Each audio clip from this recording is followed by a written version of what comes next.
তাহলে আমরা আজকে শুরু করব complex into simple. Complex into সরল বাক্য থেকে মিশ্র বাক্য থেকে বা জটিল বাক্য থেকে সরল বাক্যতে আমরা রূপান্তর করবো, ঠিক না? এখানে আমার মোস্ট ওয়ান রুল, সেন্টেন্স যদি দো বা অল দো থাকে, কি থাকে?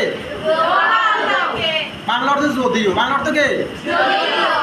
দুটো একই অর্থ, দো অর্থটা অল দো তা।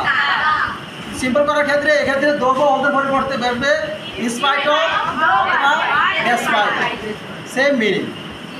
ওকে, দো অল দো থাকবে না, দো অল দো উঠে যাবে। দো অল দোর পরিবর্তে কি বসবে? In spite of. আন্ডারস্ট্যান্ড?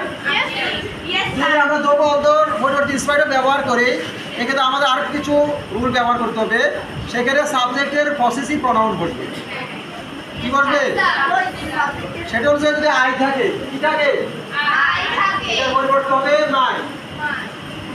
হি থাকলে হিজ, সি থাকলে হার, উই থাকলে আওয়ার, দে থাকলে দেয়ার, এইভাবে ইউ থাকলে ইউর ব্যবহৃত হবে। সেকেন্ড রোল, সেন্টেন্সে যদি তোমার মূল বার থাকে, ঠিক নেই, কি থাকে? মূল ভার্বের পরে আইএনজি বসবে। কি বসবে? আর যদি অক্সিলিয়ারি ভার্ব থাকে, সহকারী ক্রিয়া থাকে, এম ইজ আর ওয়াজ এর পরিবর্তে বসবে বিইং। কি বসবে? বিইআইএনজি বসবে।